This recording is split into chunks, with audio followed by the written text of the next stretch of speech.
আসসালামু আলাইকুম ওয়া রাহমাতুল্লাহি ওয়া বারাকাতুহু। আপনারা সবাই ভালো আছেন? السلام ورحمة الله. জি স্যার। ওয়ালাইকুম আসসালাম ওয়া রাহমাতুল্লাহি ওয়া বারাকাতুহু। আজকে আমরা 5 জন 6 জনকে দেখতে পাচ্ছি, তো ভালোই রেসপন্স মনে হচ্ছে। তাও 2-1 মিনিট দেখি। এর মধ্যে আপনাদের কারো কি কোনো কিছু বলার বা কোনো কিছু জানার আছে? তাহলে আমরা আহ, কথা বলতে পারি 2-1 মিনিট, তারপর ক্লাসের কার্যক্রম শুরু করতে পারি।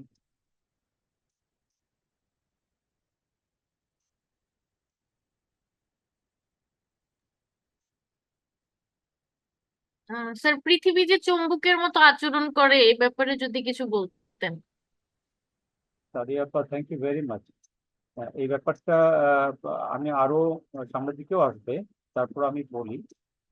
সেটা হচ্ছে যে আহ, একটা চুম্বক কিভাবে কাজ করে। একটা চুম্বক আহ, চুম্বকীয় গুণাবলী যে পদার্থের মধ্যে থাকে, এই পদার্থটা যখন একটা স্পিডে যখন ঘোরে, তখন তার মধ্যে নর্থ পোল এবং সাউথ পোলের জন্ম নেয়, এবং এই নর্থ পোল থেকে সাউথ পোলের কানেক্টিভিটি যেটা হয়, এটাকে ম্যাগনেটিক লাইনের মানে কানেক্ট করে, উত্তর মেরু এবং দক্ষিণ মেরুকে কানেক্ট করে। করে টোটাল জিনিসটা একটা ম্যাগনেটের আকার ধারণ করে। আমরা নিশ্চয়ই খেয়াল করেছি যে একটা ম্যাগনেট যখন অন্য কোনো লোহা বা কারোর কাছে নিয়ে গেলে এটা আকর্ষণ করে। তো যে মুহূর্তে ওই ফ্লোটা বন্ধ হয়ে যায়, ফ্লো অফ ইলেকট্রন বা বলরেখাগুলো, মানে উত্তর মেরুর সাথে দক্ষিণ মেরুর বলরেখা স্থাপন হলেই এইটা ম্যাগনেটের আকার ধারণ করে। তো যখন এই ঘূর্ণনটা বন্ধ হয়ে যায়, বলরেখাটা বন্ধ হয়ে যায়, তখন তার ম্যাগনেটিক কাজ করে না। পৃথিবীর ক্ষেত্রে যেটা হয়, পৃথিবীর যে কেন্দ্র নিয়ে আমরা কথা বলেছি এর আগে, কেন্দ্রে যে সেন্টারে যে শক্ত গোলাকার বস্তু রয়েছে, তার পরের স্তরেই রয়েছে যে যে কেন্দ্রটা রয়েছে প্রায় 6378 কিলোমিটার দূরে, এবং সেই গোলাকার শক্ত বস্তুর বাইরে রয়েছে ফ্লুইড বা তরল পদার্থ। যেহেতু পুরো পৃথিবীটাই একটা স্পিডে ঘুরছে, আমরা জানি যে অক্ষের উপরে 24 ঘন্টায় এই পুরো পরিধিটা ক্রস করে আসছে। যেখানে প্রায় গতিবেগ থাকে 24 ঘন্টায় যদি 40,000 বা 42,000 কিলোমিটার, যেটা পৃথিবীর পরিধি, সেটা ক্রস করে, তাহলে আনুমানিক গতি দাঁড়ায় ঘন্টায় 1660 বা 1700 কিলোমিটার মতো। তো এই ঘন্টায় এত কিলোমিটার বেগে যখন পৃথিবী ঘুরছে, অটোমেটিক এটার ভিতরে কেন্দ্র সহকারে যে ফ্লুইড যেগুলো আছে, সেগুলো সহকারে ঘুরছে। তার ফলে পুরো পৃথিবীটাই একটা ম্যাগনেট বা চুম্বকের আকার ধারণ করছে। এবং এই বলরেখাগুলো উত্তর থেকে দক্ষিণ মেরুতে, এই পৃথিবীর নর্থ পোল থেকে সাউথ পোলের দিকে, আমরা ছোট একটা ম্যাগনেট চিন্তা করলে যখন একদিক থেকে আরেক দিকে যায় বলরেখাগুলো, তেমনি ভাবে পুরো পৃথিবীর উত্তর মেরু থেকে দক্ষিণ মেরু পর্যন্ত প্রায় এটা 10,000 কিলোমিটার বাহিরে, যেটা আমরা ভ্যান অ্যালেন বেল্ট দেখেছি, সেই বেল্টের মতো এটা ক্রিয়েট করছে, এক ধরনের প্রোটেকটিভ নিরাপত্তা স্তর তৈরি করছে পুরো পৃথিবীর জন্য। যার ফলে যে কসমোলজিক্যাল যে বিভিন্ন ইন্টারফারেন্স গুলো, এগুলো পৃথিবীকে আর ডিস্টার্ব করতে পারছে না। এই পৃথিবীটাই একটা ম্যাগনেটের মতো কাজ করছে। আমি কি মোটামুটি বুঝাইতে পারলাম আপা? জি sir, thank you so much. Thank you very much. তাহলে আমরা ক্লাসে প্রবেশ করি। أعوذ بالله من الشيطان الرجيم، بسم الله الرحمن الرحيم، رب اشرح لي صدري ويسر لي أمري واحلل عقدة من لساني يفقهوا قولي। আসসালামু আলাইকুম ওয়া রাহমাতুল্লাহি ওয়া বারাকাতুহু। আশা করি আপনারা সবাই আল্লাহর রহমতে ভালো আছেন।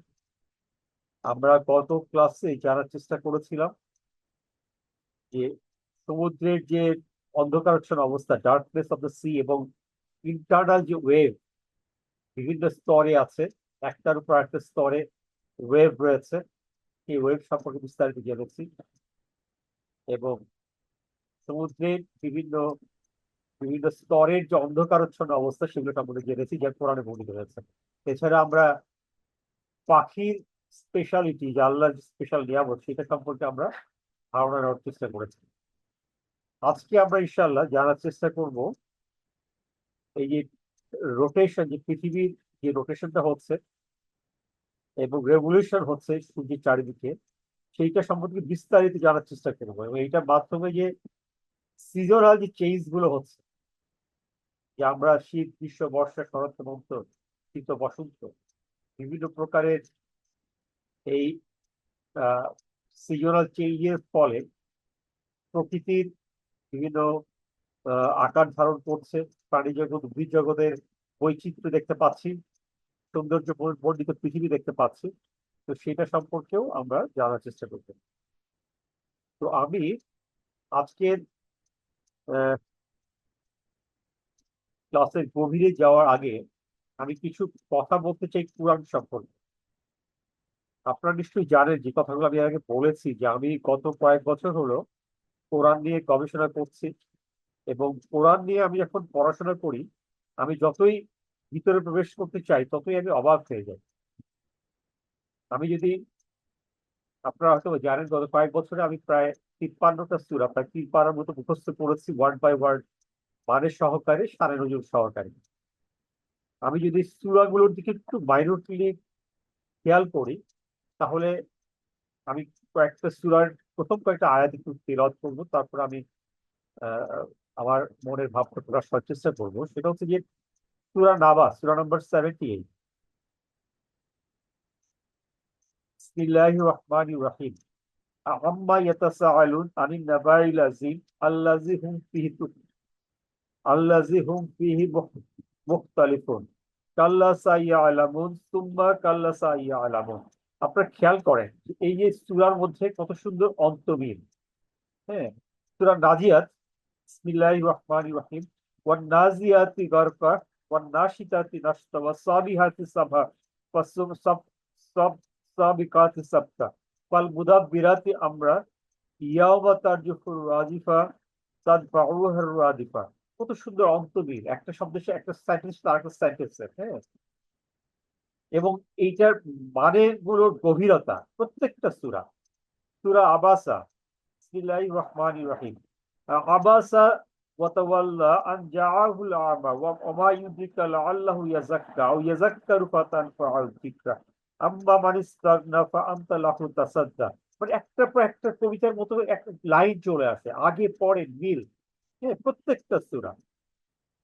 তারপর সূরা তাকবীর, হ্যাঁ, ইযা শামসু কুবিরাত ওয়া ইযান নুজুমুন কাদারাত ওয়া ইযাল জিবালু সুয়িরাত ওয়া ইযাল ইশারু হুতিলাত ওয়া ইযাল উহুশু হুশিরাত ওয়া ইযাল উহুশু হুশিরাত ওয়া ইযাল বিহারু সুজিরাত। প্রত্যেকটা আয়াত শুরু শেষ, হ্যাঁ, কবিতার ছন্দ এবং এটার গভীর মিনিং, তাৎপর্য।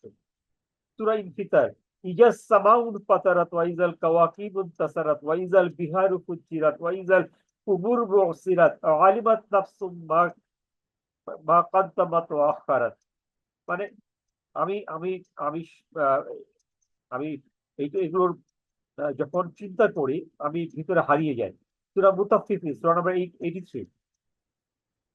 ওয়াইলুল লিল মুতাফফিফিন আল্লাযীনা ইযা ইক্তালু আলান নাসি ইস্তাওফুন ওয়া ইযা ক্বালুহুম আও ওয়াজানুহুম ইখসিরুন আলা ওয়া ইয়াযুন্নু উলাইকা আন্নাহুম মাবউসুন লিইয়াউমিন আযীম ইয়াওমা ইয়াকুমুন নাসু লিরাব্বিল আলামিন। প্রত্যেকটা সূরা আমি আমি শুরু থেকেই, মানে আমি যদি বাকারা থেকে শুরু করি, সূরা ইমরান, সূরা কাহাফ,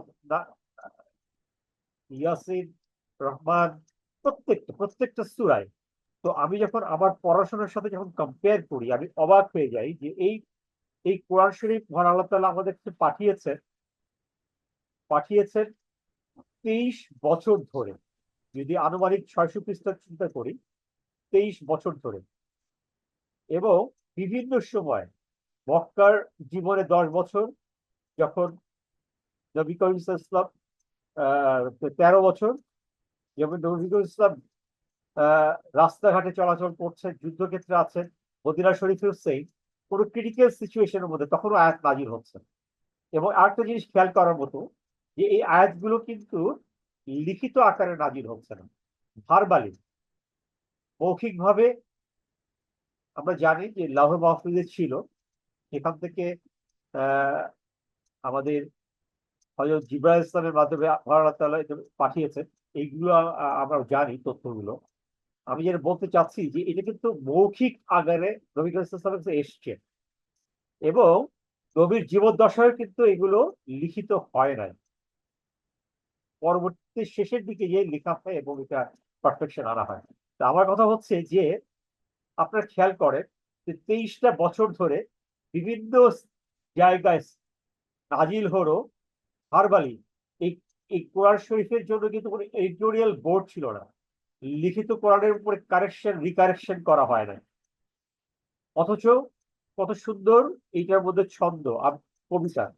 আমি যখন আমার স্কুলে আমি যখন চতুর্দশ কবিতা মাইকেল মধুসূদন পড়েছি, কিটস, শেলি, বায়রন, হ্যাঁ, তাদের কবিতা সাহিত্যগুলো পড়েছি, সেগুলো নিয়ে রিসার্চ হয়, গবেষণা হয়, পিএইচডি হয়। কিন্তু আমাদের কোরআন শরীফ নিয়ে কোনো গবেষণা হয় না। আমি পিএইচডি করা, ডক্টরাল রিসার্চ, পোস্ট ডক্টরেট করা হয় না।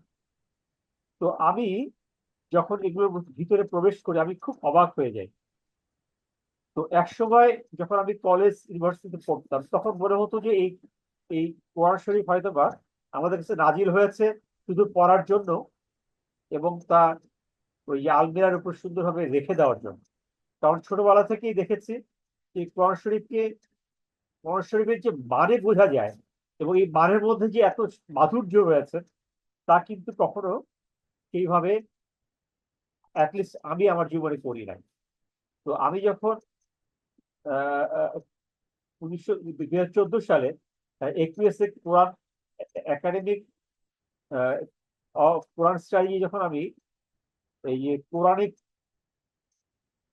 মানে কোরআনের মিনিং বোঝা, গ্রামার এবং অন্যান্য যে জিনিসগুলো বোঝার ব্যাপারগুলি জানা শুরু করলাম, তখন আমি খুব অবাক হয়ে গেলাম। কারণ হচ্ছে যে আমি যখন 2014-তে কোরআন শিখতে যাই তখন বাই দিস টাইম আলহামদুলিল্লাহ আমি আমার পিএইচডি করেছি। আমি আহ, আহ, আমি এমফিল লেভেলে ন্যাশনাল ডিফেন্স কলেজের এনডিসিতে পড়াশোনা করেছি, 3টা সাবজেক্টে মাস্টার্স করেছি। পরবর্তীতে 2020-এ আবার ডক্টরাল রিসার্চের উপর একটা বইও পাবলিশ হয়, তার 300 পৃষ্ঠায়, new service marketing strategy for quality education, যেটা বিভিন্ন ইউনিভার্সিটিতে পড়ানো হয়। তো আমি যেটা বলতে চাচ্ছি, আমার 300 পৃষ্ঠার বইটা লেখার সময় না হলে আমি কয়েকশো বার, 300 বার কাটাকাটি, প্রিন্ট আউট, দেখা দেখি, তারপরে কিন্তু আমি এখনো ভুল পাই। কিন্তু এই যে কোরআন শরীফ মহান আল্লাহ তাআলা নাজিল করলেন, যা আমাদের কাছে আসলো, যেই কোরআন শরীফের মধ্যে এমন কোনো জ্ঞান নাই, হ্যাঁ, এখানে আমার লিটারেচার, সাহিত্য রয়েছে, সামাজিক বিজ্ঞান রয়েছে, ইতিহাস রয়েছে, আইন রয়েছে, অর্থনীতি রয়েছে, ম্যাটেরিয়াল সায়েন্স রয়েছে, বস্তু জগতের সমস্ত কিছু ধারণা রয়েছে, আধ্যাত্মিক জগৎ যেটা আমরা জানি যে রূহ বা নাফস, হ্যাঁ, নাফসটা আমাদেরকে প্রতারিত করে খারাপ জিনিসের দিকে, এবং রুহটা আমাদেরকে, আমি যখন আল্লাহর সাথে কানেক্টেড হই আধ্যাত্মিক জগতে, তখন আমাদের পজিটিভ দিকে। এই যে কোরআন, ইন হুয়া ইল্লা যিকরুল লিল আলামিন, আমি কোরআন তোমাদের কি তোমাদের উপদেশ স্বরূপ নাজিল করি না। এখানে আর কার আহকাম আছে, অনেক ইনস্ট্রাকশন রয়েছে এখানে। ফিজিক্স, কেমিস্ট্রি, বায়োলজি, অ্যাস্ট্রোসায়েন্স, ওশেনোলজি, কি নাই এখানে।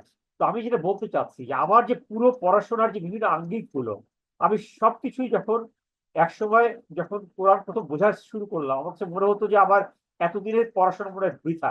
কিন্তু আজকে আমি যখন বুঝি তখন মনে হয় না, আমার বৃথা না। কারণ আমি ওই পড়াশোনাগুলো না করলে কোরআনের যে যে বিভিন্ন ইনার মিনিং গুলো তা আমি বুঝতে পারতাম না। আমি আজকে ডক্টর নোমান আলী খানের একটা বিশ্লেষণ পড়ছিলাম এখানে। উনি বলছিলেন, আজকে এই বিকালে মাগরিবের আগে আমি শুনছিলাম, যে আমরা কোরআনের প্রতি আসলে জাস্টিস করছি না। উনি বিভিন্ন দেশের উদাহরণ দিয়ে বললেন যে বিভিন্ন দেশে, আমাদের বাংলাদেশেও তাই হয়, আমরা কোরআনকে খুব সুন্দরভাবে তেলাওয়াত করি। আমরা কোরআনকে আমরা হাফেজ, যারা আমরা হাফেজে পড়তে চাই, কোরআনকে মুখস্থ করি। আমি যখন কোরআনকে মুখস্থ করছি বা আমি যখন কোরআন তেলাওয়াত করছি আমি কিন্তু সাউন্ডটা শুধু শুনতে পাচ্ছি, আমি শুধু সাউন্ড বা শব্দটাকে ধারণ করছি, কিন্তু কোরআনের মধ্যে যে জ্ঞান, যে উইজডম, যে ইনার মিনিং, যে জ্ঞানের গভীরতা, সেগুলো কিন্তু আমি পাচ্ছি না। হ্যাঁ, যে কথাটা আমি আগেও বলেছি, সূরা জুমায় আল্লাহ তাআলা বলছেন, হুয়াল্লাযী বাআসা ফিল উম্মিয়িনা রাসূলাম মিনহুম ইয়াতলু আলাইহিম আয়াতিহি ওয়া ইউযাক্কিহিম ওয়া ইউআল্লিমুহুমুল কিতাবা ওয়াল হিকমাতা ওয়া ইন কানু মিন ক্বাবলি লাফি দালালিম মুবিন। তো আমরা এই কোরআন থেকে কোরআনের মানেগুলো বোঝার চেষ্টা করছি না, উইজডমটা নিচ্ছি না, নলেজটা নিচ্ছি না, আল্লাহর সাথে কানেকশন করছি না। এই যে আধ্যাত্মিক জগৎ এবং বা বস্তু জগতের মাঝখানে যে একটা ব্যালান্স লাইফ, হ্যাঁ, যেটার মাধ্যমে আল্লাহর সাথে কানেক্ট করা যায়, যেটা সম্বন্ধে আমাকে ভারত যে আমাকে আমার যে নিয়ামত নাজিল করেছেন, হ্যাঁ, সেই নিয়ামতটা কিন্তু আমি বুঝতে পারছি না। আমাকে এইটার মাধ্যমে আল্লাহ তাআলা নবী করিম সাল্লাল্লাহু আলাইহি ওয়াসাল্লামকে পাঠিয়েছেন আমাদেরকে সতর্ক করার জন্য এবং সুসংবাদ দিয়ে, এবং কেয়ামতে আমরা যেন আমরা যদি কেয়ামতের জন্য প্রস্তুত হই, কেয়ামতের ময়দানে যেন আমরা ডান দিকের গ্রুপে যেন নাজিল হতে শরীক হতে পারি। কিন্তু আনফরচুনেটলি আমরা সেই জিনিসগুলো করছি না। হ্যাঁ, তো আমি আমার এই ইনার ফিলিংসটা একটু আপনাদেরকে বললাম, এবং আমি রিকোয়েস্ট করব যে আপনারা শুধু কোরআন শরীফ পড়া না, এটার ইনার মিনিং ভিতরে বোঝার এবং ঢোকার চেষ্টা করবেন, সেই আশাবাদ আমি ব্যক্ত করছি। তো আমি আজকের ক্লাসের সম্পর্কে আমি এখন ভিতরে যেতে চাচ্ছি, যে আমরা রোটেশন এবং রেগুলেশন অফ আর্থ এটা বিস্তারিত ভাবে জানার চেষ্টা করব। তো আমি সূরা ইমরানের 190 এবং 191 নাম্বার আয়াতটা আমি একটু তেলাওয়াত করে একটু বোঝার চেষ্টা করব, যেটা সূরা ইমরান সূরা নাম্বার 3। ইন্না বিসমিল্লাহির রহমানির রহিম ইন্না ফি খালকিস সামাওয়াতি ওয়াল আরদি ওয়া ইখতিলাফিল লাইলি ওয়ান নাহার লা আয়াতিল লিউলিল আলবাব আল্লাযীনা ইয়াযকুরুনাল্লাহা কিয়ামান ওয়া কুউদান ওয়া আলা জুনুবিহিম ওয়া ইয়াতাফাক্কারুনা ফি খালকিস সামাওয়াতি ওয়াল আরদি রাব্বানা মা খালাকতা হাযা বাতিলান সুবহানাকা ফাকিনা আযাবান নার। এখন খেয়াল করেন মানেগুলো। ইন্না নিশ্চয়ই, ফি খালকিস সামাওয়াতি ওয়াল আরদি, এই আকাশসমূহ, যে আকাশসমূহ সম্পর্কে, এটা পরিধি সম্পর্কে আপনাকে আমি বলেছি যে এইটি বিশাল পরিধি। হ্যাঁ, যে মাইক্রো ওয়ার্ল্ড থেকে শুরু করে মেগা ওয়ার্ল্ড, সমস্ত এই সামাওয়াত, হ্যাঁ, এবং এই পৃথিবী, এবং ওয়াক্তিলাফিল লাইলি ওয়ান নাহারি। ওয়াক্তিলাফ, ওয়াক্তিলাফ মানে হচ্ছে যে পরিবর্তন, রাত এবং দিনের পরিবর্তন, এগুলো লা আয়াতিল লিউলিল আলবাব, আয়াতিল নিশ্চয়ই আমি নিদর্শন রেখেছি তার জন্য উলিল আলবাব, আলবাব হলো জ্ঞান, উলিল মানে যে ধারণ করে, মানে জ্ঞান, জ্ঞান ধারণ করে, জ্ঞানী লোকের জন্য।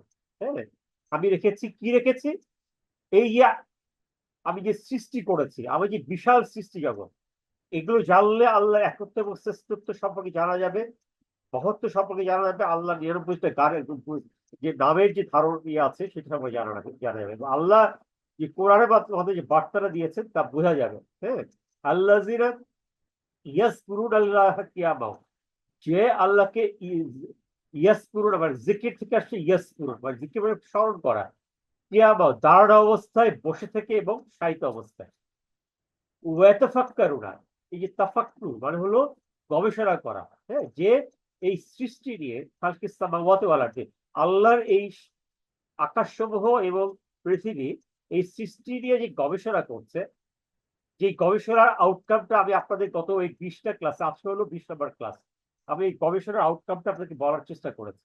তো যে গবেষণা করছে, এবং আপনারা আমার সঙ্গে কিন্তু আছেন, আমি শিওর যে আপনারা কিন্তু গত 20টা ক্লাসে এই গবেষণার ফল জানার পরে আপনারা বুঝতে পারছেন এই বিশালতা।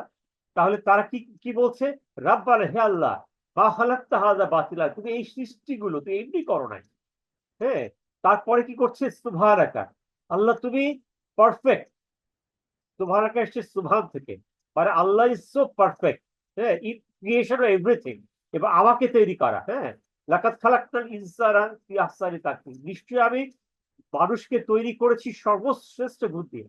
তারপরে এই সমস্ত সৃষ্টি, হোয়াট এ পারফেকশন, এই ক্রিয়েশন, এটা সৃষ্টি, এইটার এইটার এইটার সৌন্দর্য, এইটার বিশালতা, এই যে আল্লাহ 99 সৃষ্টি নামের সৃষ্টির যে মাধুর্য, মহাপরাক্রমশীলতা। হ্যাঁ, সুবহানাকা ফাকিনা আযাবান্নার। তারপরেই কি হচ্ছে, আমি আল্লাহর কাছে কিন্তু আমি আমি আমি নিজেকে সমর্পণ করছি।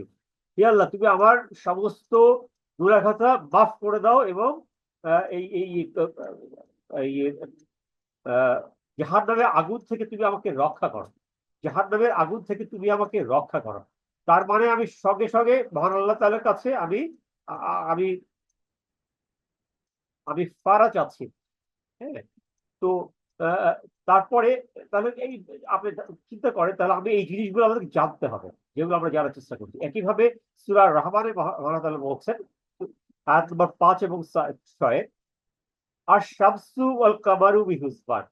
হ্যাঁ, আমি আমি আমি শামস মানে হলো সূর্য, কামার মানে হলো চাঁদ, তাই না? বিহুসবান, এই হুসবান শব্দটা এসছে হিসাব থেকে, যে আমি আমি সূর্য এবং এবং চাঁদকে আমি তৈরি করেছি, তারা সুন্দরভাবে, হ্যাঁ, প্রিসিশন মুভমেন্ট করছে।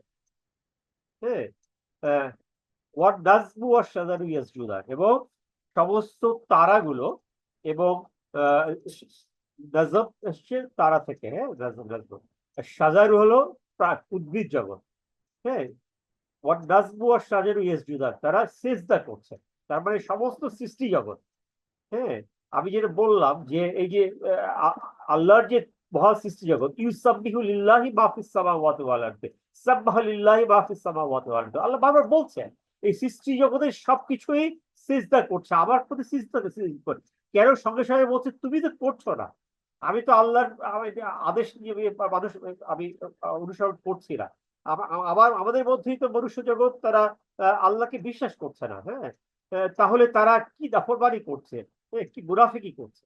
তো সেটা কিন্তু সঙ্গে সঙ্গে আল্লাহ বলছেন যে আমি আমার সৃষ্টি কি বিশাল, আমি কি বিশাল। হ্যাঁ, এই যে আমি সূর্য এবং বুধ যে আহ, চাঁদ, আমি প্রিসিশন মুভমেন্ট করছি, তাহলে তারাও আমার কাছে সাবমিট করছে, আমার কাছে সিজদা করছে। তেমনি হবে সূরা আম্বিয়া সূরা নম্বর 21 এবং আয়াত নম্বর 33, সেখানে আল্লাহ তাআলা একইভাবে বলছেন যে আল্লাহ হচ্ছেন তিনি, যিনি রাত তৈরি করেছেন, দিন তৈরি করেছেন, এবং সূর্য এবং আহ, আহ, চাঁদকে প্রত্যেকটা প্রিসিশন মুভমেন্ট করাচ্ছেন। হ্যাঁ, এবং তারা তার নিজস্ব যে অরবিটটা, হ্যাঁ, যে যে যে যে যাত্রাপথ,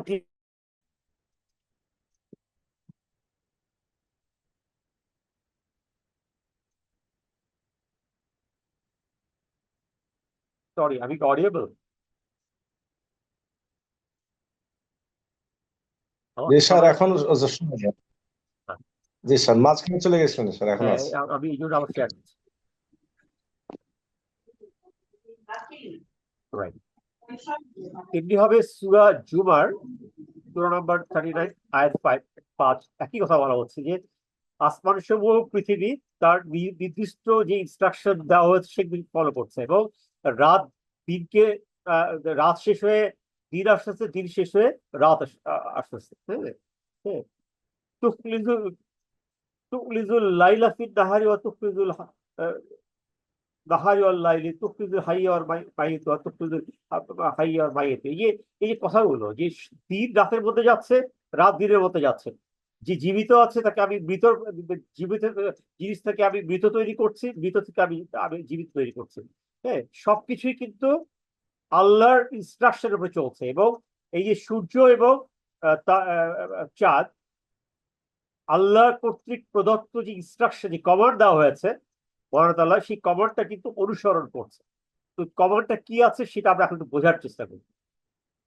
আমরা যদি পৃথিবীর দিকে খেয়াল করি, এর আগে আমরা বোঝার চেষ্টা করেছি যে এইটা ইকুইটোরিয়াল লেভেলে, যেখানে মাঝপথে পথে ইকুইটোরিয়াল জোন রয়েছে, সেইখানে দিয়ে উত্তর পূর্ব পশ্চিম দিকে কিছুটা বৃদ্ধিপ্রাপ্ত, আর নর্থ এবং সাউথ পোলে এটা চেপে এসছে কমলা লেবুর আকৃতিতে। তাই না? এটা আমরা জানি।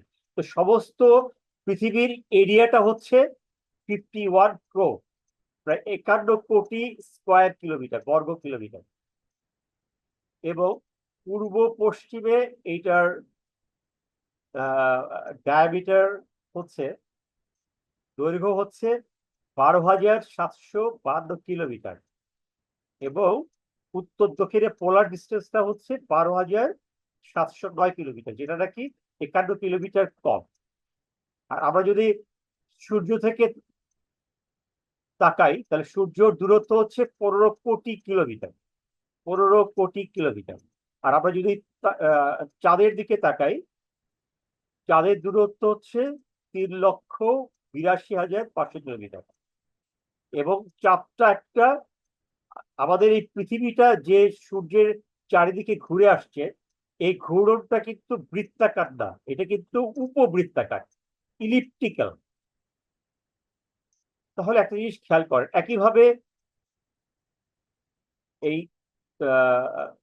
চাঁদ যে পৃথিবীর চারিদিকে ঘুরছে সেটাও কিন্তু উপবৃত্তাকার।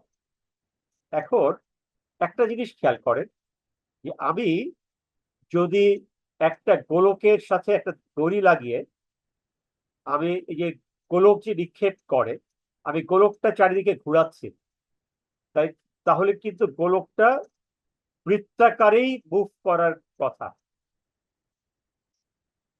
কিন্তু উপবৃত্তাকার ঘোরাটা কিন্তু আল্লাহর একটা বিশেষ নিয়ামত এবং তা প্রিসিশন মুভমেন্ট করছে।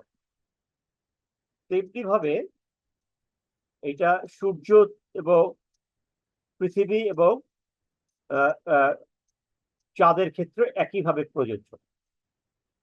আবার খেয়াল করেন যে যখন ইলিপ্টিক্যাল মুভমেন্ট হচ্ছে বা উপবৃত্তাকারে, তখন কিন্তু কোনো সময় দূরত্বটা বেড়ে যাচ্ছে, কখনো দূরত্বটা কমে আসছে, তার মানে এক ধরনের ডিস্টারবেন্স হচ্ছে। তারপরেও কিন্তু 24 ঘন্টা পরে একই জায়গায় আসতেছে, 365 দিন 6 ঘন্টা 7 মিনিট পরে একই জায়গায় 1 বছর পরে ঘুরে আসতেছে। সো এটা কি বিশেষ আদেশ আল্লাহ দিয়েছেন এবং নিয়ন্ত্রণ করছেন। তাহলে এই চাঁদটা যখন কাছে আসতেছে পৃথিবীর, তখন কিন্তু দূরত্বটা হচ্ছে প্রায় 3,60,60,000 কিলোমিটার। তাহলে এই মেজারমেন্টটা কিভাবে বের করছে? নিশ্চয়ই স্পেসিফিক লেটেস্ট ইকুইপমেন্টের মাধ্যমে। সেটাকে বলা হচ্ছে লিডার বা light detection and ranging station radar, যেটা লেজার পালসেস বা রেডিও পালসের মাধ্যমে বের করা হয়। এছাড়া আমি একসময় মনে করতাম যে বিজ্ঞানীরা বা নাসা মনে হয় এই যে তারার যে দূরত্বগুলো বলে যে কোনো তারা 1 বিলিয়ন লাইট ইয়ার্স দূরে, হ্যাঁ, বা এত বিলিয়ন লাইট ইয়ার্স দূরে, 1 লক্ষ লাইট ইয়ার্স দূরে আবার মিল্কি ওয়ে গ্যালাক্সি থেকে অ্যান্ড্রোমিডা গ্যালাক্সি, বা এই মিল্কি ওয়ে গ্যালাক্সির ডায়ামিটার প্রায় 1.2 বিলিয়ন ইয়ার্স, এই যে কথাগুলো আমরা বলি, হ্যাঁ, যে আলোর গতিতে গেলেও 1 লক্ষ বছর লাগবে, কোটি বছর লাগবে। এটা মনে হয় এক ধরনের শুধুমাত্র অ্যাজাম্পশন, ধারণা। আসলে কিন্তু মোটেও তা না, এগুলো কিন্তু বিজ্ঞানীরা স্পেসিফিক বের করতে পারছেন। কিভাবে পারে? এই যে আমি কথা গ্যালাকটিক বা গ্র্যাভিটেশনাল লেন্সিং, এই পরের যে সেন্টেন্সটা আমি লিখেছি, এই টেকনোলজিকে বলা হচ্ছে গ্যালাকটিক বা gravitational lensing for finding out the distance of stars by measuring the speeds of lights. যদি কোটি কোটি মাইল দূরে একটা তারা থেকে বা একটা গ্যালাক্সি থেকে বা একটা কোয়াজার থেকে, আমরা জানি কোয়াজার সম্পর্কে একটা ধারণা দিয়েছে যে উজ্জ্বল তারা, হ্যাঁ, ওয়াসসামাই ওয়াত-তারিক, হ্যাঁ, আমরা জানি ওয়াসসামাই ওয়াত-তারিক ওয়া মা আদরাকা মাত-তারিক ইন কুল্লু নাফসিন লাম্মা আলাইহা হাফিজ। এই যে তারিক, উজ্জ্বল নক্ষত্র কত দূরে, সেখান থেকে এখন আলোটা, অনেক আলো কিন্তু পৃথিবীতে এখন এসে পৌঁছায়নি। তো এই আলোটা যখন নাসার বিজ্ঞানীরা রিসিভ করে, দে ক্যান মেজার যে এইটা ব্ল্যাক হোল, নোভা, সুপারনোভা, বিভিন্ন গ্যালাক্সির মধ্যে দিয়ে যখন আসছে, তখন কি পরিমাণ বেন্ডিং হচ্ছে, বেঁকে যাচ্ছে, সেই পাকার পরিমাণটা মাপার মাধ্যমে এই ডিস্টেন্সটা ক্যালকুলেট করতে পারে। তো এইটা একটা বিশেষ ধারণা। আমরা নিশ্চয়ই নাসার বিজ্ঞানী হওয়ার উদ্দেশ্য না, বাট আর এই এই এই আল্লাহর সৃষ্টির গভীরতাটা জানার মাধ্যমে নিজের ইমানটাকে মজবুত করাই আমাদের মুখ্য উদ্দেশ্য। তো এই পুরো স্পেসটা জুড়েই এর আগেও আমি কথাবার্তা বলেছি, আমরা stars, galaxies, super galaxies, nebula অনেক কিছু সম্বন্ধে আগেও ধারণা দিয়েছি। তো এই বিস্তৃত রয়েছে, হ্যাঁ, ব্ল্যাক হোলস, লুমিনারিস, সমস্ত জিনিসপত্র রয়েছে। তো এখানে আমরা জানি, যখন আমরা পৃথিবীর রোটেশন বলছি, তখন ইনফ্যাক্ট আমাদের পৃথিবীটা যে 24 ঘন্টায় একটা ঘূর্ণন দিচ্ছে, এটাকে বলা হয় রোটেশন। আর সূর্যের চারিদিকে যে 360 বা 366 দিনে যে ঘুরে আসতেছে রেভুলেশন, সেটাকে বলা হচ্ছে রেভুলেশন। এই এই অরবিটে যে পুরো বছর জুড়ে যে প্রদক্ষিণে সূর্যের চারিদিকে ঘুরছে। তো এইটা আসলে এর আগে আমি ক্লাসে বলেছি যে 16শো শতাব্দী পর্যন্ত আগে কেউ জানতো না, হ্যাঁ, যে এটাকে একটা জিওসেন্ট্রিক স্ট্যাটিক মডেল চিন্তা করতো। হ্যাঁ, এবং 1660 সালে সাইন্টিফিক্যালি গ্যালিলিও হালকা ধারণা দেয় যে পৃথিবী আহ, সূর্যের চারিদিকে ঘোরে। পরবর্তীতে আমি সিকোয়েন্সের আগে বলেছি, এবং আইনস্টাইনের যে যে ধারণাগুলো, যে হাবল যে টেলিস্কোপ আবিষ্কার করলো, হাবল টেলিস্কোপ, সেটার মাধ্যমে আমরা রিসেন্টলি 100 বছর আগে এগুলো বিস্তারিত ধারণা পাই। এগুলো বলা আগে আমি বিস্তারিত কথা বলেছি। আজকে আমি অন্য ব্যাপার নিয়ে একটু কথা বলবো, আস্তে আস্তে সেই জায়গায় যাচ্ছি আর কি। তো এটা একটা জেনারেল আন্ডারস্ট্যান্ডিং যে দিন এবং রাতের যে মুভমেন্টটা হয় রোটেশনাল, সেখানে আমরা দেখতে পাচ্ছি যে যখন যখন যখন যে অংশটাতে আলোটা এসে পড়ছে, সেই অংশটাকে দিন হিসাবে পরিগণিত হচ্ছে। আর যেখানে আলো পড়ছে না, অপোজিট সাইডে, সেটা হচ্ছে রাত। এবং রোটেশনটা এখানে এই এই এই এই ছবিতে দেখানো হয়েছে, খুব ইজি। আস্তে আস্তে আমরা এই কঠিন জায়গায় যাব। এর আগেও বলেছি যে পৃথিবীটা যখন ঘুরছে, এটা কিন্তু ইক্লিপস, একটা ইকুয়েটোরিয়াল একটা লেভেল থাকছে, জিওগ্রাফিক্যাল একটা নর্থ সাউথ পাচ্ছি, আর একটা হলো আমরা ম্যাগনেটিক নর্থ সাউথ পাচ্ছি। তো এই পৃথিবীটা কিন্তু 23.5 ডিগ্রি টিল্টেড থাকছে। এটা পরেও আমরা ছবিতে দেখবো, টুয়ার্ডস দ্য নর্থ পোল। এইটাকে বলা হচ্ছে inclination of axis of earth, যে এই পৃথিবীটা টিল্টেড থাকছে 23.5 ডিগ্রি। এবং এই টিল্টেড অবস্থায়, পাকা অবস্থায়, আপনি খেয়াল করেন, আমি একজন মানুষ, আমি দাঁড়িয়ে আছি, হ্যাঁ, তো আমার একটা অক্ষ আছে। আমার মাঝখান দিয়ে যদি চিন্তা করি, হ্যাঁ, আমার নিচ থেকে শুরু করে আমার বডির মধ্যে দিয়ে মাথা পর্যন্ত একটা অক্ষ আছে। আমি আবার একটু ডান দিকে বেঁকে গেলাম 23.5 ডিগ্রি, তাহলে আমার আর একটা পাকা একটা অক্ষ, হ্যাঁ, দাঁড়ালো। তার মানে দুইটা অক্ষ হচ্ছে। তাহলে এটা মুভমেন্টের এই অক্ষের চেঞ্জের কারণে, টিল্টিং এর কারণে, আমাদের পৃথিবী যখন সূর্যের চারিদিকে ঘুরে আসছে, সেইটার কারণে কিন্তু বিভিন্ন সিজনাল যে চেঞ্জ গুলো, আমরা যে বিভিন্ন শীত, গ্রীষ্ম, বর্ষা, শরৎ, হেমন্ত যে সিজন গুলো পাই, হ্যাঁ, সেগুলো কিন্তু এইটার কারণেই হয়, এবং সেটা আমরা বোঝার চেষ্টা করবো। এরপরে যে পয়েন্টটা বলা হচ্ছে যে এই যে টিল্টটা হচ্ছে, এটা কিন্তু পোলার স্টার, যার কি পোলারিস নামে একটা স্টার রয়েছে, হ্যাঁ, প্রায় 233 লাইট ইয়ার্স, মানে আমি যদি আলোর গতিতে যাই সেকেন্ডে 3 লক্ষ কিলোমিটার, তাহলে এই পোলারিস যে পোল স্টার রয়েছে, হ্যাঁ, সেখানে পৌঁছাতে লাগবে 233 বছর। তো সেইটার দিকে এই 23.5 ডিগ্রিতে টিল্টেড থাকছে। এবং এই স্পিডটা এর আগে বলেছি, তৃতীয় পয়েন্ট, যে প্রায় 1660 কিলোমিটার/আওয়ারে এই এক্সিসে চক্কর খাচ্ছে। এবং যখন পৃথিবীটা সূর্যের চারিদিকে ঘুরছে, তখন প্রায় 30 কিলোমিটার/সেকেন্ড, সেকেন্ডে 30 কিলোমিটার, বা ঘন্টায় 1,07,000 বেগে ঘুরে এই সারা বছর ধরে চক্কর খেয়ে 365 দিন, 5 ঘন্টা, 48 মিনিট, 45.51 সেকেন্ড। চিন্তা করা যায় যে এই যে প্রিসিশন, প্রেসাইজ, পিন পয়েন্টেড, তাহলে আবার আল্লাহ কি বিশাল তার ক্ষমতাশালী, পরাক্রমশালী, আমি যখন আলহামদুলিল্লাহি রাব্বিল আলামিন বলছি, সমস্ত প্রশংসা আল্লাহর, যিনি সৃষ্টি জগতের, হ্যাঁ, মালিক।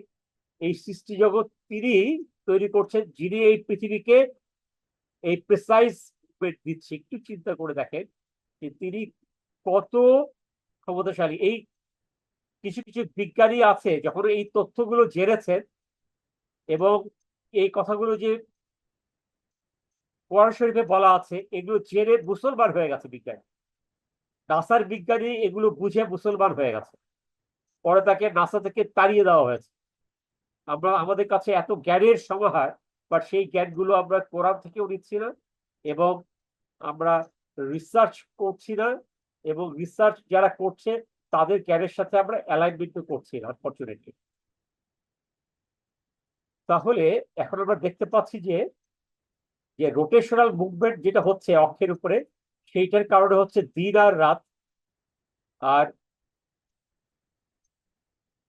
এই যে যেটা রেভলিউশন হচ্ছে, সেটার কারণে হচ্ছে বিভিন্ন সিজন, যা কোরআন শরীফে 1400 বছর আগে অত্যন্ত সুন্দরভাবে বলা হয়েছে, যা রিসেন্টলি বিজ্ঞানীরা জানতে পেরেছে। তো আমরা এখন বিজ্ঞানের আলোকে আরেকটু বিস্তারিত ব্যাপারগুলো বোঝার চেষ্টা করি। এইখানে একটা জিনিস খেয়াল করেন, যখন পৃথিবী সূর্যের চারিদিকে খেয়াল করছে, ঘুরছে, তখন খেয়াল করেন যে এইটা একটা নেট দেখতে পাচ্ছেন। আমরা একটা, আপনাকে একটা নেট দেখতে পাচ্ছেন, এটা একটা ফুটবলের গোলবারের পিছনে যে নেট থাকে, জি স্যার, নেট তো সেই নেটের মতো। আচ্ছা, গুড, ভেরি গুড। এই পুরো মহাকাশ জুড়ে যত স্পেস, এই মাইক্রো ওয়ার্ল্ড থেকে শুরু করে মেগা ওয়ার্ল্ড, যে সমস্ত যে সমস্ত তারা সবচাইতে দূরে রয়েছে, যারা কি 9,500 কোটি আলোকবর্ষ দূরে বিস্তৃত, এই সমস্ত এলাকা জুড়ে, স্পেস জুড়ে এরকম এরকম নেটের মতো বিস্তৃত হয়ে আছে। এখন যে নেটটা আপনারা দেখতে পাচ্ছেন, যে নেটের উপর দিয়ে পৃথিবী সূর্যের চারিদিকে ঘুরছে, এই নেটটা সমস্ত স্পেস জুড়ে বিস্তৃত, যেটাকে আইনস্টাইন তার স্পেশাল থিওরি অফ রিলেটিভিটি দিয়ে বলেছেন যে এটাকে টাইমের স্পেস ফেব্রিক্স। যার কারণে আমরা সবাই সবার সাথে কানেক্টেড। আমরা যদি এই নেটের যে যেখানেই থাকি, আপনি ডানে আছেন, আমি বামে আছি, কেউ 1.52 বিলিয়ন ইয়ার্স দূরে আছে, সেও নেটে একটা জায়গায় আছে। তার মানে আমরা, যেটা নিউটনও বলে গেছে যে সবাই সবাইকে আমরা আকর্ষণ করছি, কিন্তু নিউটন বুঝাইতে পারে নাই যে এটা এটা একটা একটা ফেব্রিক্স এর মাধ্যমে কানেক্টেড। যার কারণে প্রত্যেকের সাথে কানেক্টেড, সবাইকে আমরা টানছি। যার শক্তি বেশি, সূর্যের শক্তি বেশি, সূর্য পৃথিবীকে টেনে তার কাছে রাখার চেষ্টা করছে। যার কারণে, যে এর আগে আমি বলেছি যে এইটা বায়োক্টার সেন্টার বলে একটা কথা আছে, হ্যাঁ, সেই সেন্টারের চারিদিকে ঘুরছে। তার মানে প্রত্যেকে আকর্ষণ করছে, যার বল বেশি সেই তাদেরকে কানেক্ট করে রাখছে, যার ফলে এই পৃথিবী তার সেন্ট্রিফিউগাল ফোর্সের দ্বারা বাহিরে চলে যাচ্ছে না। আমি সেই কথাগুলো, ফোর্স গুলোর মাধ্যমে কিভাবে আমরা স্টেবল থাকছি, সেটা আমি পরে বলবো আরেকটা ক্লাসে। তো এই ফেব্রিক্স কারণেই যে এই যে টাইম ডাইলেশন যেটা হয়, যে সময়টা বিভিন্ন জায়গায় কম হয়, বেশি হয়। যেখানে এই যে বলেছি যে পৃথিবীর সময় আর আর্শের সময়, হ্যাঁ, সেটা কিন্তু অনেক পার্থক্য, ওখানে স্ট্যাটিক হয়ে যাচ্ছে যেটা। কারণ হচ্ছে এই ইলেকট্রিক ডাইভার্স ফেব্রিক্সটা ওখানে অতি পরিমাণে সংকুচিত হয়ে যাচ্ছে। তো এইটা আবার হিগস বোসন ফিল্ড, যেটা নাকি সূক্ষ্ম কণা আবিষ্কার করতে, যে রিসেন্টলি হিগস বোসন ফিল্ড আবিষ্কার করে 2022 সালে সম্ভবত নোবেল প্রাইজ পেয়েছে। তো এগুলো বিশালভাবে এটা বোঝার ব্যাপার। বাট আমি জাস্ট ছোট আকারে আপনাকে বলতে চাই, আসলে এইভাবেই আমরা সবাই সবার সাথে কানেক্টেড। টাইমের ফেব্রিক্স হচ্ছে, টাইম ডাইলেশন হচ্ছে। তো আমরা এর আগে যেটা বলেছি যে এই ঘূর্ণনের ক্ষেত্রে ইলেকট্রিক্যাল পাথে ঘুরছে, যার ফলে যে অরবিটাল যে পয়েন্ট, সেটার সাথে পারপেন্ডিকুলার থাকছে দ্বিতীয় পয়েন্টটা। তার মানে ওই যে বললাম, যখন আমি দাঁড়িয়ে থাকছি, আবার যে অক্ষ হচ্ছে, সেটা যখন সেটার ক্ষেত্রে যে, হ্যাঁ, যে ইলিপ্টিক্যাল অরবিটাল পোল, যখন পৃথিবী সূর্যের চারিদিকে ঘুরছে, তখন কিন্তু এই অরবিটের সঙ্গে যে পারপেন্ডিকুলার যে 90 ডিগ্রি করছে, সেখানে একটা একটা পোল দাঁড়াচ্ছে, একটা অক্ষ দাঁড়াচ্ছে, আর যখন নর্থের সাথে অ্যালাইনমেন্ট করছে পোলারিসের সঙ্গে, তখন এইটা আরেকটা অক্ষ দাঁড়াচ্ছে, টিল্টেড বা বাঁকা।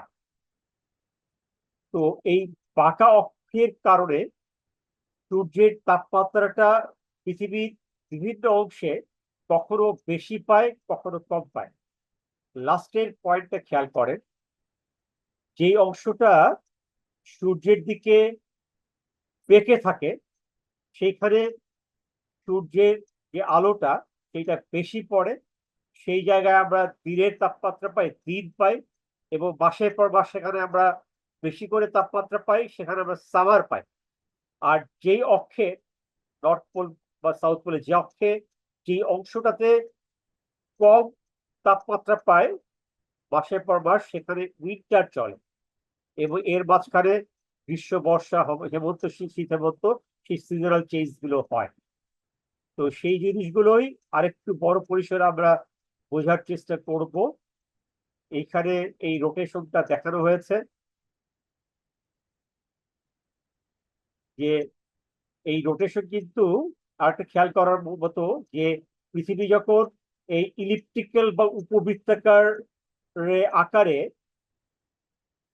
সূর্যের চারিদিকে ঘুরছে, তখন কিন্তু পশ্চিম থেকে, এই অ্যারোটা খেয়াল করেন, পশ্চিম থেকে পূর্বে যাচ্ছে, অর্থাৎ অ্যান্টি ক্লকওয়াইজ যাচ্ছে। তেমনি ভাবে যখন পৃথিবী যখন নিজের অক্ষে ঘুরছে, সেটাও অ্যান্টি ক্লকওয়াইজ ঘুরছে। আবার যখন এটা রেভলিউশনের ৩০০, পৃথিবী সূর্যের চারিদিকে ঘুরছে, সেখানেও কিন্তু অ্যান্টি ক্লকওয়াইজ ঘুরছে।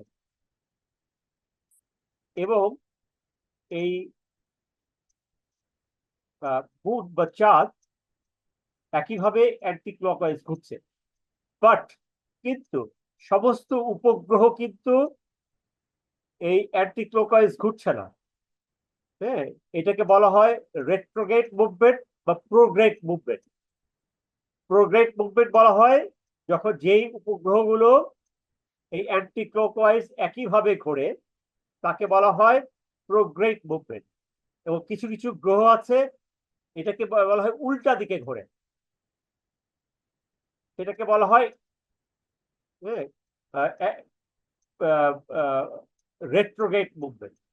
এটা সম্বন্ধে পরে আমি ধারণা দিব, বাট এটা হচ্ছে আল্লাহ যে কমান্ড দিয়েছে, যে আদেশ দিয়েছে, সেই আদেশ কিন্তু বিজ্ঞানীরা আবিষ্কার করে ফেল করে আছে। কারণ হচ্ছে যে আমি যদি দড়ির সাথে 5টা দড়িতে 5টা বল লাগায় আমি 5টা বলকে ঘুরাচ্ছি, তাহলে সূর্যের চারিদিকে তো 5টা বল একই দিকে মুভমেন্ট করার কথা, অ্যান্টি ক্লকওয়াইজ হলে অ্যান্টি ক্লকওয়াইজই হওয়ার কথা। এর মাধ্যমে আবার স্যাটার্ন, শনি গ্রহ বা ভেনাস, সেটা আবার কিভাবে ক্লকওয়াইজ ঘোরে, উল্টা দিকে ঘোরে। এবং কেউ আছে একই প্লেনে, একই অক্ষে ঘুরছে, একই সমতলে ঘুরছে, কেউ আবার সেই ঘূর্ণনটা 17 ডিগ্রি টিল্টেটে ঘুরছে, সব ডিগ্রি টিল্টেটে ঘুরছে। This is miracle. কেউ আবার বৃত্তাকারে ঘুরছে, কেউ আবার উপবৃত্তাকারে ঘুরছে। তো সায়েন্টিস্ট আর স্পেল বাউ, এটা কোনো কোনো নির্দিষ্ট, এখানেই বোঝা যায় যে মহান আল্লাহ তাআলার একত্ব এবং শ্রেষ্ঠ। এখন খেয়াল করেন আরো স্পেসিফিক কি ঘটনাগুলো ঘটছে। আমি যখন এগুলো চিন্তা করি, আসলে আমি খুব অবাক হয়ে যাই। খেয়াল করেন, খুব ভালোভাবে খেয়াল করেন, কাইন্ডলি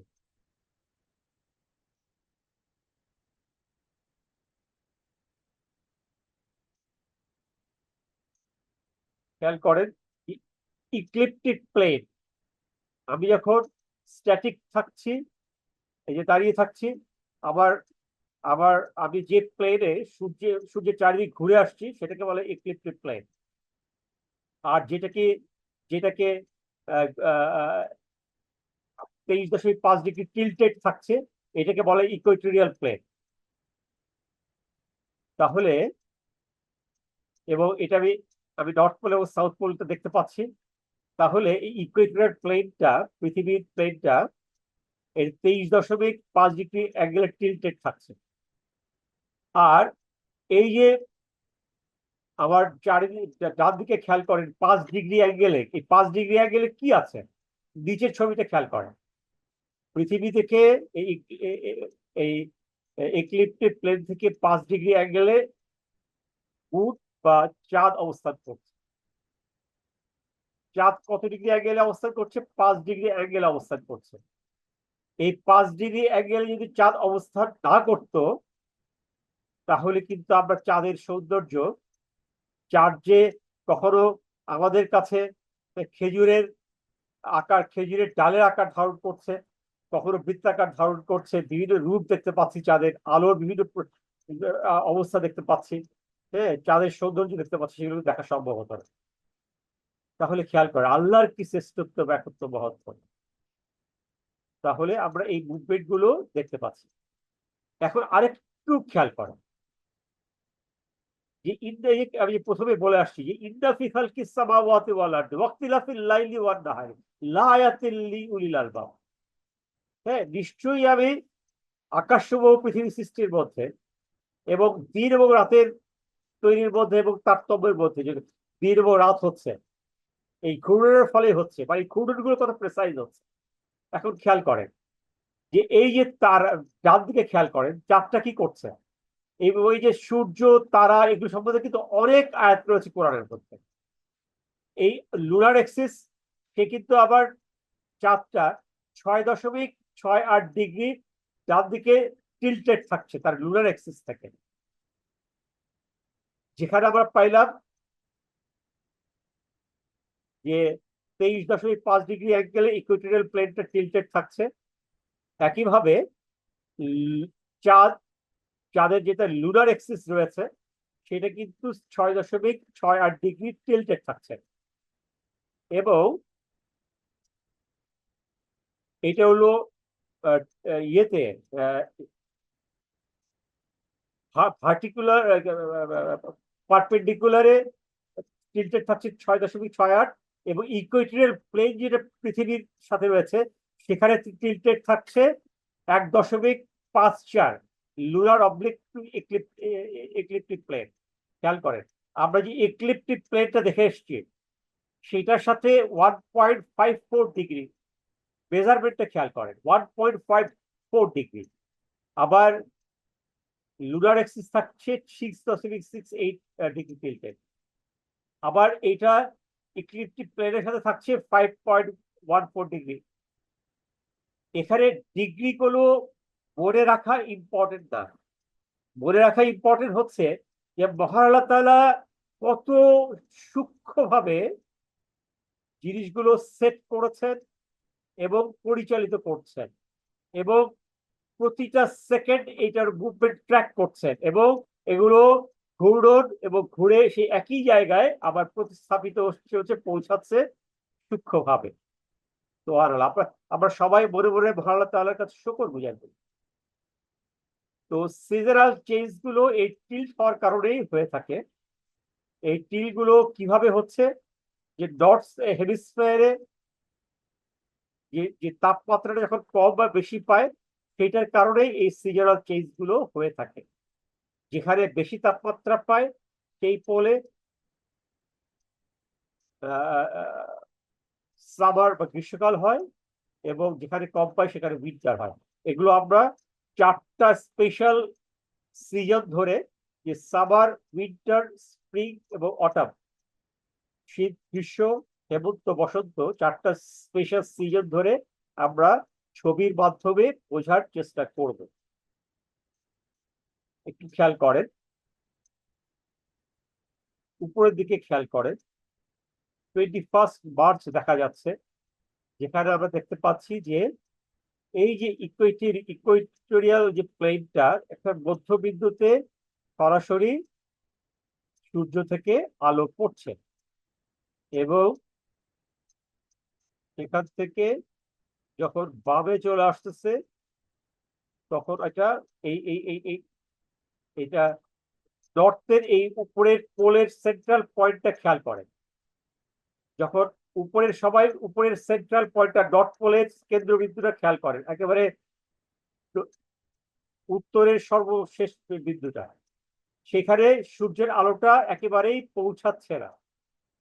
হ্যাঁ, কিন্তু ইকুয়েটোরিয়াল সেন্টার প্লেটে পৌঁছাচ্ছে। এটা যখন বাঁ দিকে এই বাঁকা অবস্থায় বামে যখন ঘুরে আসছে, এই 3 মাস জুড়ে স্প্রিং সিজনটা তৈরি করে ঘুরে আসছে, তখন এখানে আমরা দেখতে পাচ্ছি যে উপরের অংশে আলো পড়ছে সরাসরি, আর ইকুয়েটোরিয়াল লেভেলটা নিচে চলে আসতেছে। আবার যখন ঘুরে আবার 3 মাস পরে সামার সিজনের নিচে চলে আসতেছে, তখন এই পুরো নর্থ পোলটা সম্পূর্ণভাবে সূর্যের আলো পতিত হচ্ছে। একেবারে উপরের নর্থ পোলে দেখলাম যে কোনো আলো যাচ্ছে না। আবার যখন বাদিক দিয়ে ঘুরে অ্যান্টি ক্লকওয়াইজ ঘুরে 23শে সেপ্টেম্বরে নিচের অংশে আসলো, সেখানে নর্থ পোলে দেখতে পাচ্ছি আলোটা সরাসরি পড়ছে। তারপরে এই আসার পথে আলোগুলো বেশি বেশি পড়ে সামারের অবস্থা তৈরি হলো। আবার যখন ডান দিকে চলে যাচ্ছে, আস্তে আস্তে ডানে চলে যাচ্ছে, আবার নর্থ পোলটা সূর্যের মেইন আলোক রশ্মি থেকে ডান দিকে চলে যাচ্ছে। এটা অটাম সিজন 3 মাস ক্রিয়েট করে ডিসেম্বরে গিয়ে 22 তারিখে গেল, উইন্টার সলস্টিস তৈরি হলো। সেখান থেকে আবার যখন যাওয়া শুরু করলো, তখন শীতের আরো তীব্রতা হতে হতে ডিসেম্বর থেকে শুরু করে, হ্যাঁ, নভেম্বর, ডিসেম্বর, জানুয়ারি, ফেব্রুয়ারি, মার্চে গিয়ে এই যে একই নর্থ চিন্তা করেন, পুরো নর্থে চলে গেল অতিরিক্ত ঠান্ডা। এই যে সিজনাল চেঞ্জ গুলো, এটা আমরা আরেকটু সুন্দরভাবে বোঝার চেষ্টা করব। তার আগে আমরা একটু বোঝার চেষ্টা করি যে এই পৃথিবীটার বিভিন্ন অঞ্চলগুলো আসলে কি আছে এখানে। আমরা যদি নর্থে খেয়াল করি, এই পুরো 90 ডিগ্রিটাকে কতগুলো 1 2 3 4 5 6টা অংশে ভাগ করা হয়েছে।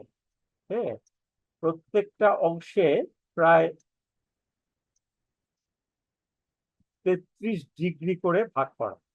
তো উপরের অংশটাকে বলা হয় আর্কটিক সার্কেল বা আর্কটিক জোন বা আর্কটিক এরিয়া। আর একইভাবে সাউথ পোলের এই যে 33 ডিগ্রি সেন্টিগ্রেড, সাউথ পোলের দিকে অ্যান্টার্কটিক সার্কেল বা অ্যান্টার্কটিক মহাদেশ আমরা জানি নিচের দিকে। তো সাউথ পোলের এখানে হলো অ্যান্টার্কটিক সার্কেল, উপরের দিকে হলো আর্কটিক সার্কেল।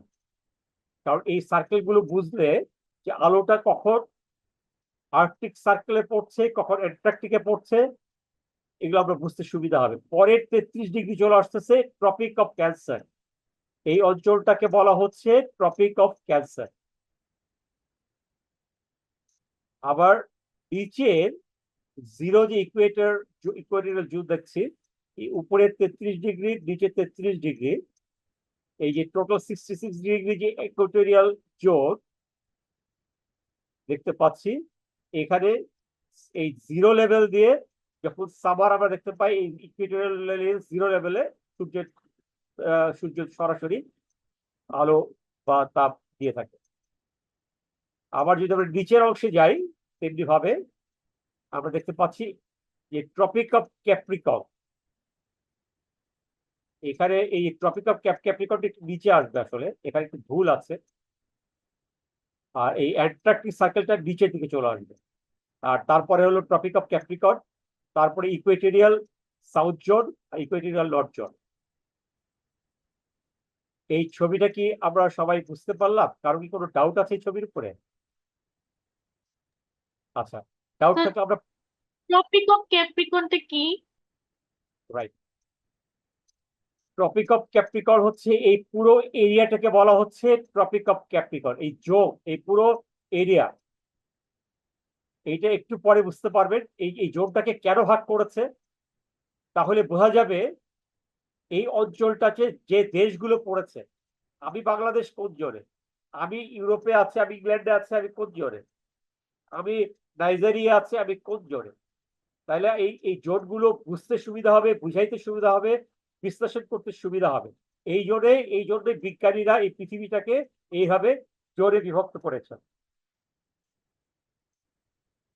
এই কথাগুলো আরেকটু পরে খেয়াল করলে বোঝা যাবে। এইটুকু কি বোঝা গেল আপা? জি স্যার।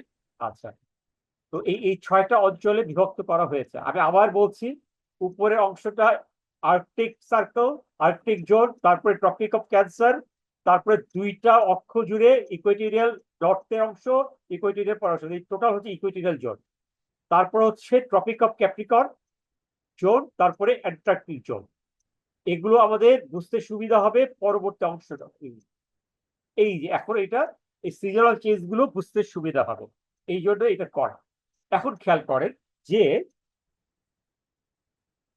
এই যে যখন স্প্রিংটা শুরু হচ্ছে, স্প্রিং শুরু হচ্ছে, তখন কিন্তু সূর্যটা এর আগে ঠান্ডা ছিল, এখন স্প্রিং শুরু হলো, সূর্যটা সরাসরি ইকুয়েটোরিয়াল জিরো জোনের কেন্দ্রবিন্দুতে পড়ছে।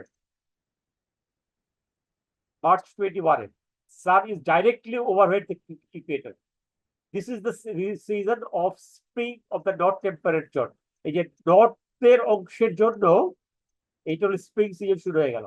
তারপরে দিন যাচ্ছে, মাস যাচ্ছে, হ্যাঁ, আস্তে আস্তে ঘুরছে, ঘুরে ঘুরে ঘুরে আস্তে আস্তে স্প্রিং যাচ্ছে, 2 মাস 3 মাস চলে গেল, এই বাদিকের অবস্থানে আসলো।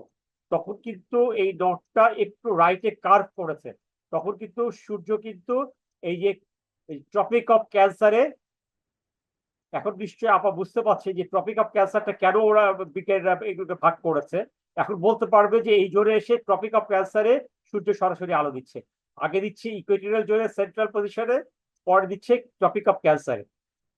So during this period dot temper যদি সামারটাকে এটা এখানে সামারটা শুরু হয়ে যাচ্ছে এই জোনগুলোতে। তারপরে যখন আবার যাত্রা শুরু করলো, জুন 21 থেকে শুরু করে সামারটা এখানে গেল, স্প্রিং শেষ হয়ে সামার শুরু হয়ে গেল, তখন আরো কড়াকড়ি ভাবে এই নর্থের উপরে আলো পড়ছে। আস্তে আস্তে সামার সিজন শুরু হয়ে গেল, 1 মাস 2 মাস যাচ্ছে, নিচের দিকে যাচ্ছে। The sun returns to equator, আবার sun স্ট্রেইট ওয়ে সূর্য থেকে সরাসরি ইকুয়েটরে আলো দিচ্ছে এবং নর্থ জোনটা সরাসরি আলো পাচ্ছে, নর্থ টেম্পারেট জোনটা সরাসরি আলো পাচ্ছে, এবং সামারটা শেষ করে তারপরে অটাম শুরু হয়ে যাচ্ছে, শুরু হয়ে আবার ডান দিকে যাওয়া শুরু করলো, অটাম শুরু হয়ে গেল, ডান দিকে যাওয়া শুরু করলো। এখানে অটাম ইকুইনক্স আছে, ইকুইনক্স এবং সোলেস্ট একটু পরে বিশ্লেষণ করব। এবং ডান দিকে যখন যাচ্ছে ডিসেম্বর 22, এখানে খেয়াল করেন, এখানে কিন্তু আলোটা সরাসরি পড়ছে, যখন নিচে ছিল তখন সরাসরি পড়লো ইকুয়েটরিয়ে, আর ডানে যখন যাচ্ছে তখন কিন্তু এই যে ট্রপিক অফ ক্যাপ্রিকরের সরাসরি পড়ছে অফ দ্য নর্থ টেম্পলেট, যার ফলে এখানে উইন্টার উপরের দিকে শুরু করলো এবং নিচের দিকে তাপমাত্রা সাউথ জোনে তাপমাত্রা শুরু করে দিল। হ্যাঁ, এবং নর্থ জোনটা তখন ট্রপিক অফ ক্যান্সারে কিন্তু তখন ঠান্ডা হওয়া শুরু করে দিল, আর নিচের দিকে গরম হওয়া শুরু করলো।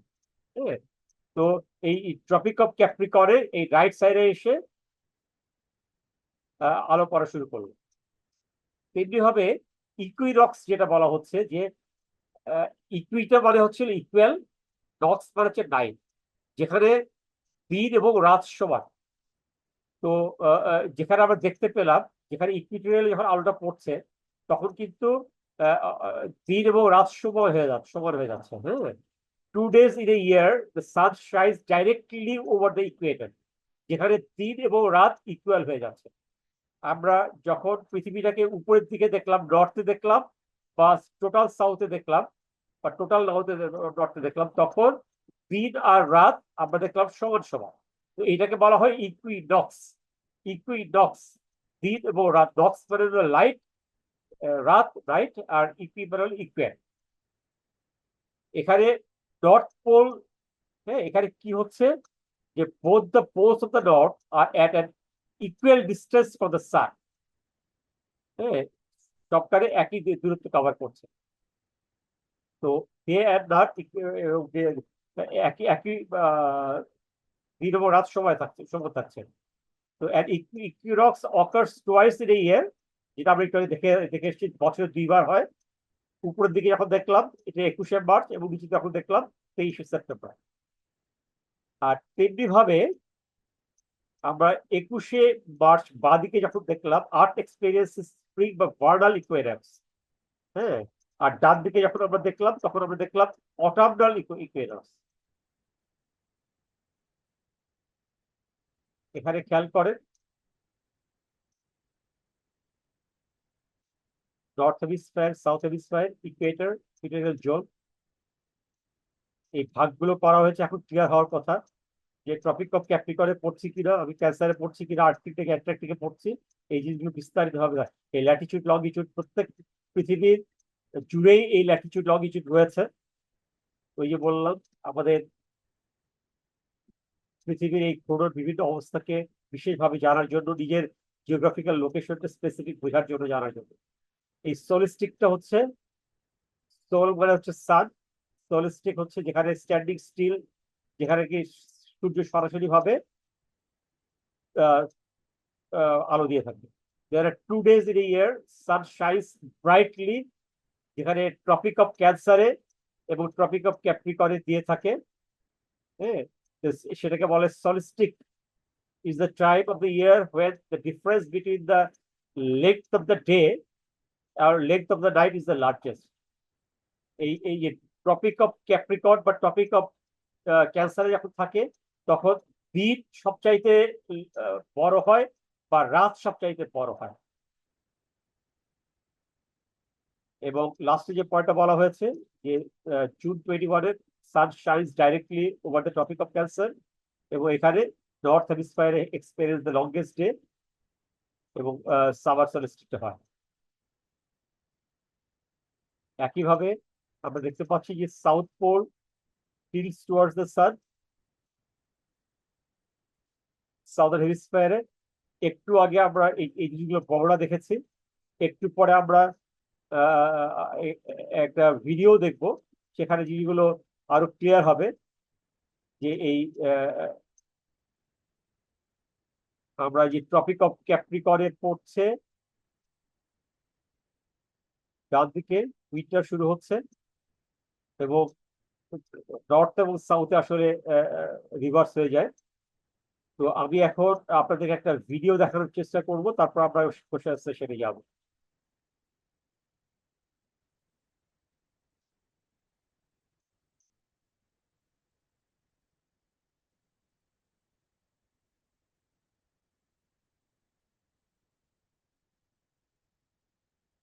শোনা যাচ্ছে?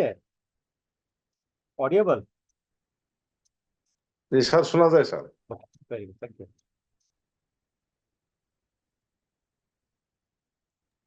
স্যার ভিডিওর সাউন্ড শোনা যায় না। ভিডিও সাউন্ড শোনা যাচ্ছে না? না sir. Right, okay.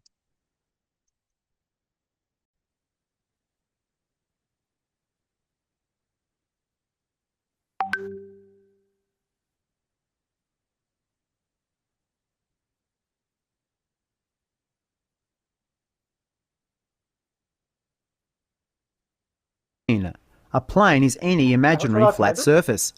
The reason that the Earth experiences seasons comes down to the fact that the Earth's axis, the imaginary line running from the North Pole to the South Pole, isn't perpendicular, that is, at right angles to the orbital plane, but is tilted at an angle of 23.4 degrees. This 23.4 degree tilt is the reason that you'll often see most globes tilted at this angle. So the Earth moves around the Sun in a more or less circular path. It's not exactly a circle, but it's fairly close. But while it moves, it remains tilted at this angle of 23.4 degrees. Now the key thing here is that the tilt doesn't change, and the direction that the axis points in also doesn't change. When the Earth is here, the axis is aligned like this, and that's the way it will stay.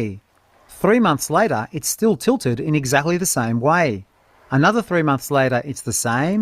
3 months later, it's the same again. And then 3 months after that, that is a year later, it's back to where it started. The reason that the axis direction stays the same is that the Earth is like a giant spinning top. Now the physics here is a little complicated, but basically when something is spinning, it tends to keep the same orientation. Spinning tops seem to defy gravity, but they don't really. So as the Earth moves around the Sun, it keeps the same orientation. So let's get to the seasons. Seasons are caused by the tilt of the Earth. The tilt of the Earth as it orbits the Sun changes two things. Firstly, throughout the year, the direction from which sunlight hits any particular part of the Earth changes. And secondly, the length of daytime that any particular part of the Earth experiences also changes. Let's look at direction first. In December, the Earth is always in this position.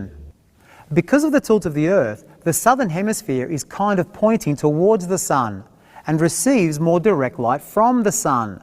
And so it gets heated more by the Sun than what the northern hemisphere does. I can set up a camera here just behind the spotlight so that we can see what the Earth looks like in December from the Sun's point of view. The Sun is shining more directly down onto the southern hemisphere, and so the southern hemisphere is going to get a lot hotter than the northern hemisphere.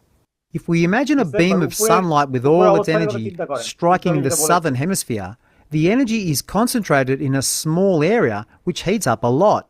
Here the southern hemisphere is experiencing summer. An identical beam of light striking the northern hemisphere, at the same distance from the equator, hits at an angle such that the energy spreads out over a wider area. That part of the Earth therefore doesn't heat up as much. So in the northern hemisphere, it's winter.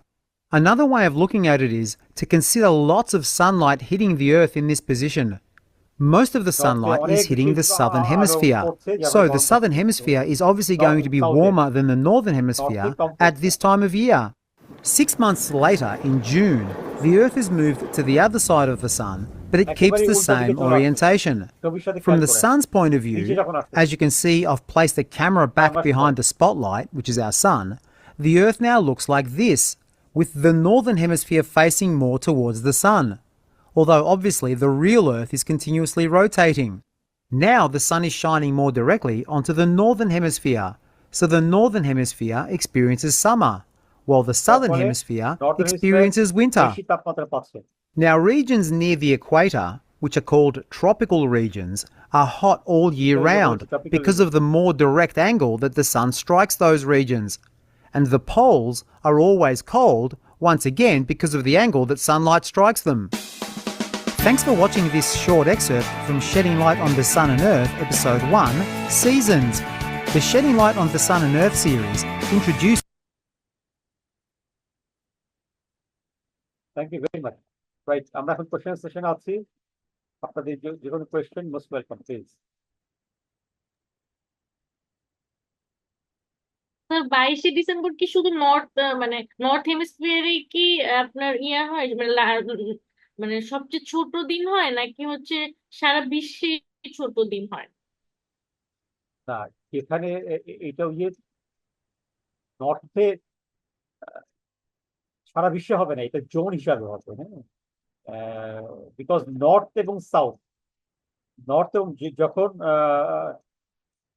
মানে চারটা অবস্থানের কথা চিন্তা করেন, হ্যাঁ চারটা অবস্থানের চিন্তা করেন, তো যখন রাইটে থাকছে তখন হলো নর্থ হেমিস্ফিয়ারে সবচেয়ে ছোট দিন হচ্ছে, রাত সবচেয়ে বেশি হচ্ছে।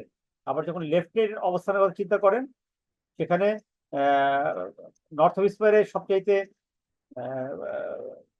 বড় রাত হচ্ছে, সবচেয়ে ছোট দিন হচ্ছে। দুই হেমিস্ফিয়ারে দুই ভাবে ইফেক্ট হচ্ছে। আমি বুঝাতে পারলাম? জি স্যার, তাহলে শুধু নর্থেই সবচেয়ে Correct. ছোট দিন। হ্যাঁ, এটা হেমিস্ফিয়ার ওয়াই, মানে রাইটে থাকলে এক হেমিস্ফিয়ারে যখন দিন ছোট হচ্ছে তখন অন্যের রাত বড় হচ্ছে, আর যখন একজনের রাত বড় হচ্ছে আর অন্যের দিন ছোট হচ্ছে। দিন ছোট হচ্ছে। Opposite. জি thank you. Any other question? হ্যাঁ, যে কোনো কোয়েশ্চেন জিজ্ঞেস করতে পারেন, অসুবিধা নেই। আসসালামু আলাইকুম রহমতুল্লাহ বারাকাতুহু। উস্তাদ, আমার একটা কোশ্চেন আছে। জি, এখন তো বুঝলাম যে দিন ছোট হয়ে গেল, হ্যাঁ, রাত বড় হচ্ছে, দিন ছোট হয়ে গেল। তো মানে এখন আমাদের এখন যে অবস্থাটা আর কি, ধরেন আমেরিকাতে যে অবস্থাটা এখন আমাদের, তাও আমেরিকার বিভিন্ন স্টেটে বিভিন্ন রকম, এখন আমরা তো দিনই খুঁজে পাচ্ছি না, দিন নাই, দিন কি পুরোটা রাতে ঢুকে গেল? তারপর হচ্ছে যে এখন ঠান্ডার সঙ্গে বৃষ্টিও পড়ছে, আপনার স্নো হচ্ছে। তো এগুলি এইটা একটু আমাকে এক্সপ্লেন করতে প্লিজ। আচ্ছা, জি। আমি যদি একটু প্রেজেন্টেশনে যাই, হ্যাঁ, তাহলে আপনার বুঝতে হুম সুবিধা হুম। হবে। যে আমি ক্লাসে ছিলাম না, মাঝখানে আমি একটু ড্রাইভিং করছিলাম, তো আমার জিপিএস টা না ইউজ না না, করতে হয়েছে, বুঝতে আমি বের হয়ে গেছি। আমার খুব অবাক লাগে, এত বড় দিন কোথায় গেল?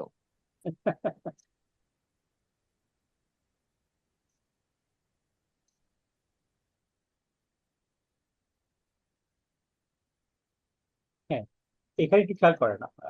আপনি ছবিটি কি দেখতে পাচ্ছেন? আপনারা দেখতে পাচ্ছেন? জি স্যার, দেখতে পাচ্ছি। আচ্ছা, এই যে সূর্য তাপ দিচ্ছে, তাই না? হুম। আপনি এখানে আমেরিকা মহাদেশে আছেন, এখানে কানাডায় আছেন, ঠিক আছে? আমি না, মনে করেন, ধরে নেন একটু। আচ্ছা আচ্ছা, হ্যাঁ ধরে নিলাম। আচ্ছা। আপনি নর্থে, এই যে সূর্য খেয়াল করেন, আপনি নর্থে আছেন, এখানে কি আলো আলো যাচ্ছে আসলে? উম, ডান দিকের যাচ্ছে তো। পিছনে, ডান দিকের পিছনে খেয়াল করেন, ডান দিকে। হ্যাঁ, ডান দিকে সান আসছে তো। এই সূর্যটা এখানে, হ্যাঁ। সূর্য এখানে আচ্ছা এখানে স্যার, এখানে সরাসরি দিচ্ছে আলো।